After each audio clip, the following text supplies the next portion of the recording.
tight hip flexors. That is what we are talking about today. If you've got them, you probably kind of hate them. So we're gonna work them out and make them less tight.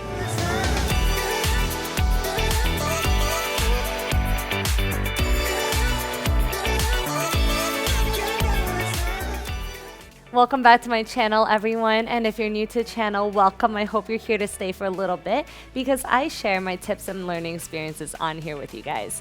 If you are new or you haven't yet, be sure to hit the subscribe button and that bell notification so you know when new videos are coming out. And if you like this video and find it helpful, give it that thumbs up for me.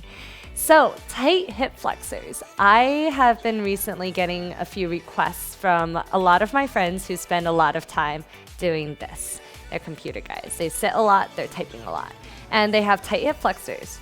So if you don't know what those are, they're kind of the muscles here, and they can pull the front body into this sitting position. So over time, when the front body shortens, it lengthens out the back body, and it's overstretching and can create or exacerbate low back aches and low back pain. So it doesn't feel so good. What we're going to be doing in this class is kind of stretching them out functionally and giving a little bit more length and space to that front body so that you have less of a feeling of this all day. As always, listen to your body, practice with ease. We all have different anatomies and different life circumstances, so be sure to listen to your body and ease off if there's any sharp pain or too much discomfort. If you guys have questions, feedback, comments, be sure to leave them for me below. I love reading them, and we're gonna go get started. So before we get started with the stretches, I just want to emphasize breathing, because when we stretch the hip flexors, and if they're very tight, chances are that we will tense up and maybe hold the breath. What we want to do is really find the breath so that we're not in this state of being. We want to try and relax the face. We want to breathe in to expand so that we have a calmness in the mind to stretch. So if you just take your hands onto your rib cage, I want you to focus on breathing into the ribs to expand it wide. There are these little muscles here that we really need to train in order to fully expand our breath. So go ahead and take the hands there. As you inhale, puff the ribs out into your hands. And even feel the breath puff up your back here. And then as you exhale, close the ribs. Notice how my navel stays tethered to my spine. My core is active. Inhale into the rib cage, into the back, and then exhale. Slowly inhale into the back, and then exhale. So you should feel like a balloon is in your rib cage, one balloon in each rib that can actually inflate. And as it inflates, not only does it inflate sideways, it inflates front and back as well. So your chest lifts and your back puffs up. So we're sending the breath up here as our core stays contracted. Now let's get started on our bellies with the stretches. So come onto your belly. For this class, I designed it so that you don't need so many props, just because if you are like one of my computer friends at home with really tight hip flexors, chances are you don't have that many props. So household items will work just as well. I have here a dish towel. You can use a tie, a shirt, leggings, scarf, a longer towel, anything to act as a strap. And later on, we'll also be using a chair. A dining chair works. And something if you have a cushion to place on top of it. So get started on your bellies and take your head down. Before we stretch the hip flexors, I like to teach the pelvic tuck method, because by tucking our hips under, we'll find more stretch in the hip flexors and quadriceps without overstretching it. So if you take your 4 fingers right below the hip bones, right on top of your right on top of the muscle of the hip flexor and below the hip bones, what you want to do is try and press your hip bones down into your fingers and feel for your muscles pressed down. Okay, so we're tucking our hips under. Instead of having this arch We're scooping the tail under, tucking the hips, and finding this lengthening already in our tailbone. Okay, one more time. Instead of arch, tuck under. And now from there, you can take your right arm down, forehead to the arm, and bend your left knee. You can use a strap or you can use your hand to loop up the foot. Pull the heel in and notice how the hips want to roll up and open. Fight that and press that hip bone down just like we did with both legs back. You should feel for this outer left hip wrapping down instead of popping up. It should be pressing down as you pull the heel in. Elbow is pointing up to the ceiling. Roll your shoulder head back. You might even, if you have the foot, flip your fingertips to face the same direction as the toes. Stretching the front of your ankle as well. If that's too much, don't worry about it. If you need a little bit more, you can pop up onto your elbows and lift your chest. At the same time, don't lose that pelvic tuck. Tuck the hips under, wrap the outer left hip down into the mat. Now, if you don't have super tight hip flexors and you're still taking this class and you want to go deeper, then you can slide your right hand where the elbow is and lift all the way up. The hips should not be off the mat. They should be fully grounded down. You should feel contact with pelvic bone, hip bone, and the mat. Okay. Otherwise, you might be right here. Slowly release it. And then slide your left knee up towards your rib cage. So we're in this half frog position. You can stay low, or you can lift up higher, will be harder. Bend your right knee, and with your strap, makeshift strap, or your left hand, you can grab a hold of your opposite leg. Same thing, elbow points up, shoulder rolls back, pressing right hip down by tucking the right hip under. Also try and press left hip down. So this is more of a rotation from above your belly button, not at the low back. Okay? Everything stays squared down to the floor except for that left shoulder, left chest.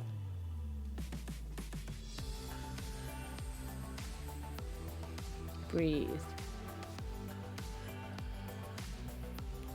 Breath work is so important because as you inhale, you'll feel your ribs lifting, elongating your abdomen, elongating your spine to make more space for the stretch. And it keeps your mind calm. Slowly release it, let it go, and then we'll switch sides. Start with the forehead down, both legs back. Bend your right knee. Right hand goes back to right foot. Pull in close and tuck hips under. If you already feel it here, you can just stay. If you need more, you'll lift up to the elbow. You might flip your fingertips to face the same direction as the toe tips. Same thing, wrap your outer right hip down into the mat and tuck the hips under. Lift your chest, roll the shoulder open. If you did go ahead and pop up onto your hand, you might do that on this side as well. But remember, if you do pop up, the hips stay down and lengthening instead of up and crunchy. Keep them low.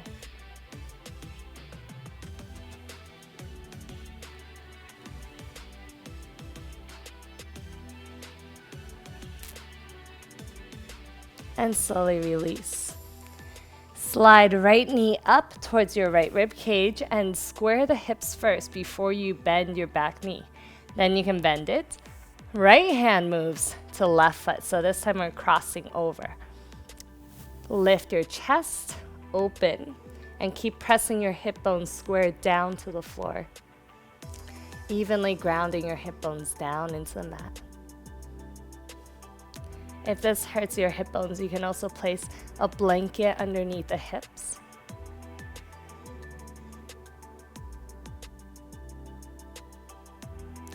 and slowly release your foot. So if you're really tight in the hip flexors, chances are you'll be here. That's okay. Over time, with your breathing and practice, it'll open up and loosen up. Slide both legs back, and you can just press it back, child's pose.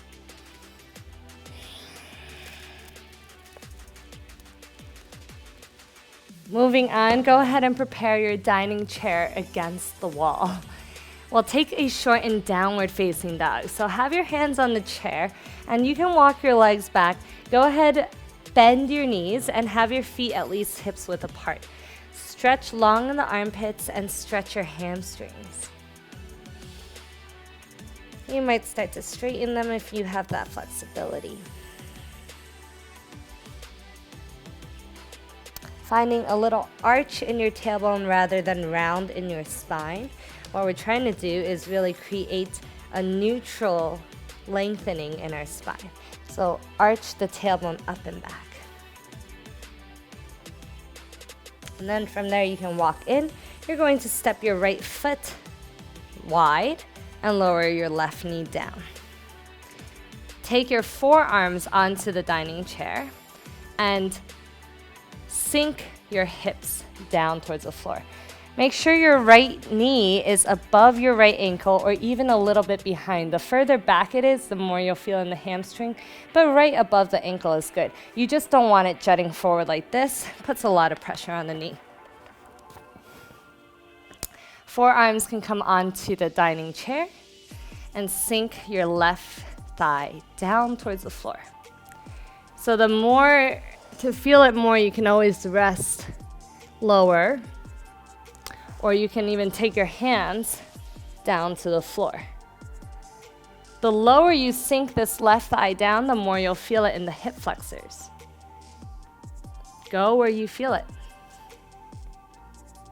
And avoid rounding your spine. That's why we have the chair, to once again find that neutral in the spine.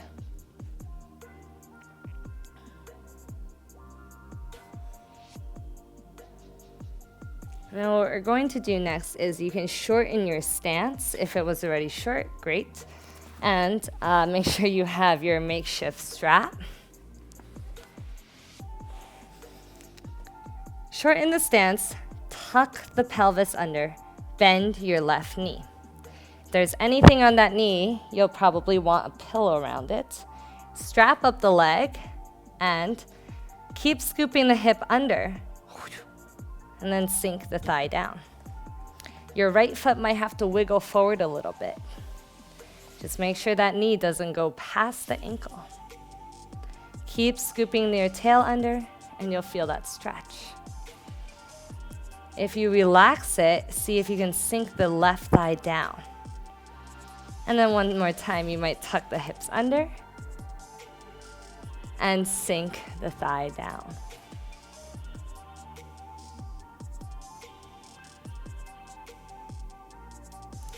All right, slowly release that, let it go. And we'll wiggle your right shin under into your pigeon pose.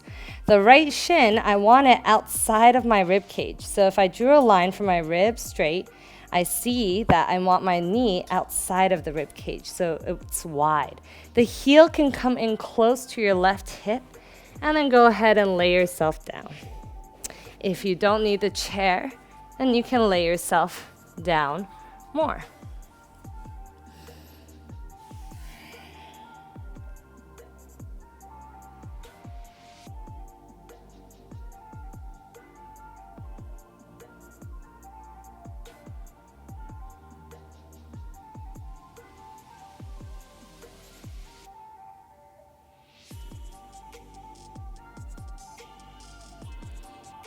Now, from your pigeon, sit up onto your forearms for your Sphinx. You can even lift it up to your hands a little bit more if that's comfortable for you.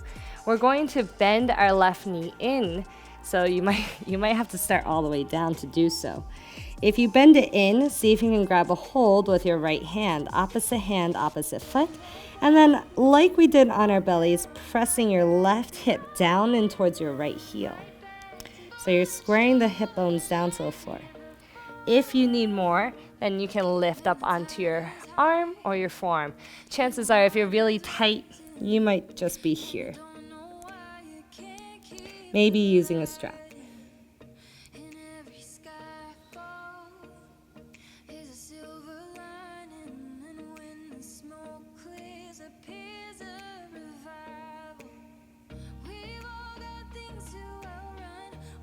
And slowly releasing it.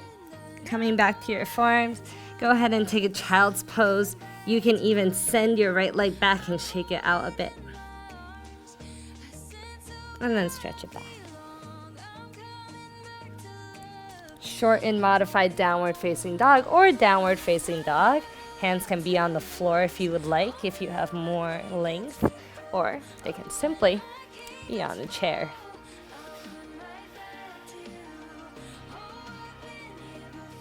Left foot will step out wide this time, and the right knee will lower down. Hip flexors stretch in a modified lizard lunge. Forearms can come down to a chair, and you're melting that right thigh down. If you need pillows underneath the right knee, feel free to take some underneath the right knee. Make sure your left ankle is underneath the knee or a little bit in front of the knee, but not behind. Breathe.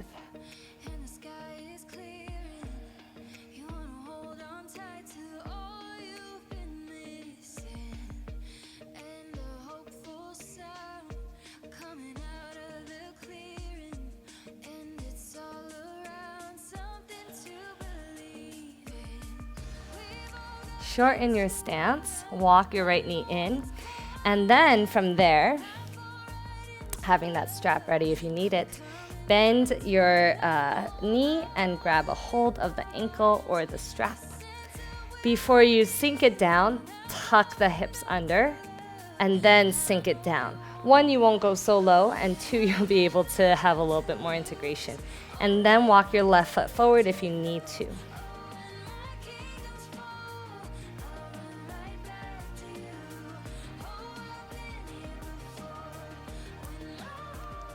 Relax that tuck, sink the thigh down a little bit more. You'll feel the stretch even higher up, less quadricep, that's the hip flexor.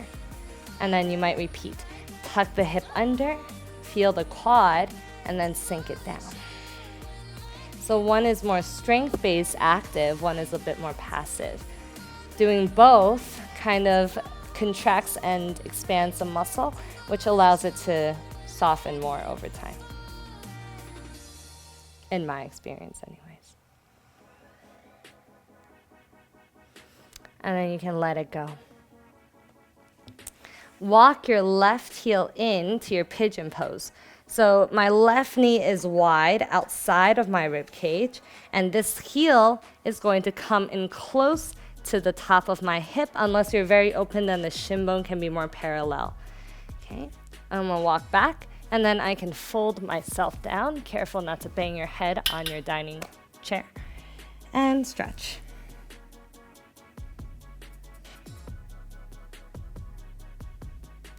Again, press your outer right hip down towards your left heel or the mat. And when you're ready, you can go ahead and bend your right knee in. Same hand will grab the same, opposite hand to opposite foot.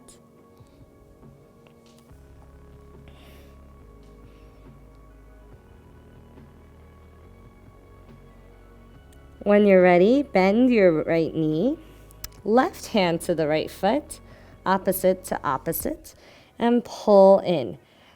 Press the right hip down, don't let it just roll open.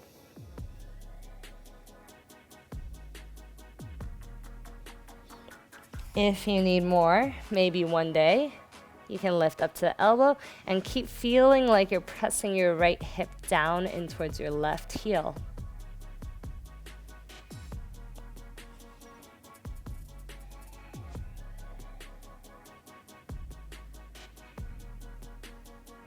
Slowly release it, let it go. You can slide it back into your down dog, or you can shake it out, or you can take a child's pose. For the final exercise, we'll be using our dining chair and some type of surface that you can kind of push against. So that can be a desk, it can be a dining table as long as it's steady, it can be a bookshelf like what I'm using. So I'm going to come up towards the bookshelf and place my left leg onto the chair. I'm going to make sure that the chair is supporting everything from my knee down. And maybe when I start to lengthen it, it's going to support the top of the quad. So it's not going to be here on the shin bone, that would hurt. I want it here. If you need more cushioning on your chair, just pad it up with blankets or pillows. My hands are going to be pushing on the surface, and I'm going to scoop my tail under, and I should already feel it in my hip flexor by scooping. This little action of scooping it under should already feel like it's stretching and working that hip flexor. If I want to go deeper, I can sink that left leg back more and sink it down. To protect the low back, scoop it under as best as you can. And that same feeling of wrapping outer left hip down, do that. Don't let the leg roll up. Fight to roll it down. You can even take your left hand there to really encourage it to stay down.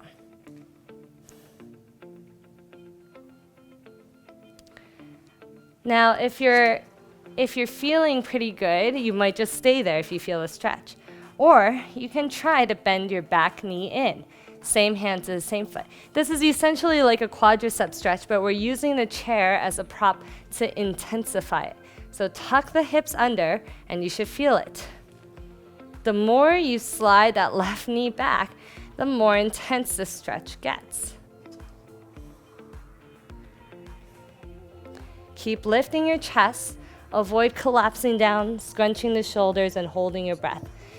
Relax the shoulders away from the ears. Lift the chest and breathe deep.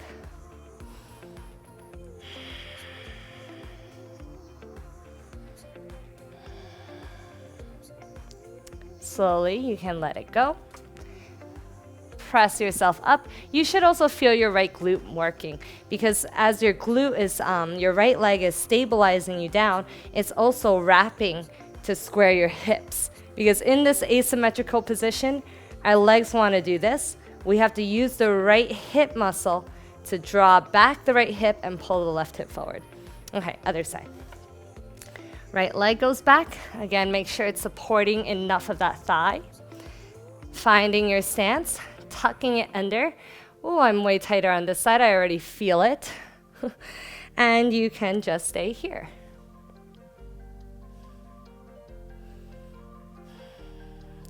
Again, if there's any discomfort on that back knee, you can use pillows. If you feel that it's crunching too much, you can also take your right leg a little bit wider.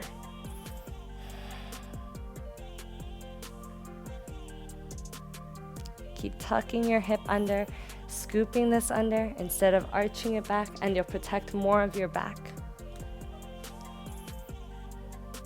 And if you did slide it longer, you can slide it longer. This is not for everybody. This is for if you have quite open hip flexors, and you can slide it longer. And wherever you are, if you do decide to take that back leg, first square off the hip, left hip back, right hip forward, then bend the right knee. Right hand to the right foot, tuck the pelvis under, and you'll feel the quad. And the more you slide that right knee back, the more you'll feel that hip flexor. Again, try avoiding the spinning action. Keep yourself squared.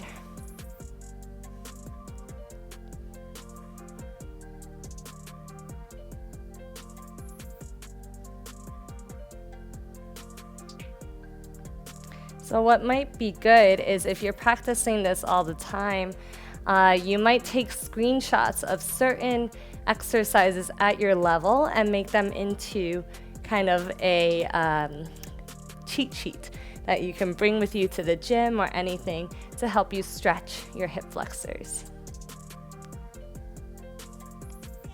And slowly release it, slide it out, let it go. Really nice to just counter all of that. Go ahead and sit on your chair. Cross your right ankle on top of your left thigh. And hands to the surface. Arch, lean. lean forward. You'll feel stretch in the outer left hip, outer right hip, I'm sorry. And if you want more, you can take your right hand to the inner right thigh, and it's like you're rolling bread open, pressing your outer right thigh down. Not just straight down on the knee, but like you're trying to turn your thigh outward. Lean forward and flex your right foot. And breathe.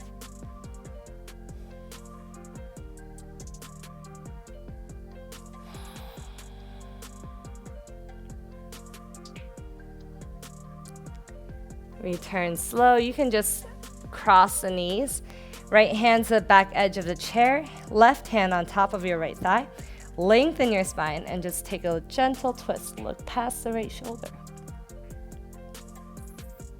These are also really nice to do in the workplace or if you're sitting for long periods of time. Let's switch sides. Left ankle on top of the right thigh. Lengthen your spine, hands to the surface. Flex your left foot and lean in. You can just stay here if that's more than enough for you. Or left hand rolls the outer left thigh in. You can see it better from this angle. I'm rolling my left thigh out rather than just pressing it straight down. And I'm leaning forward.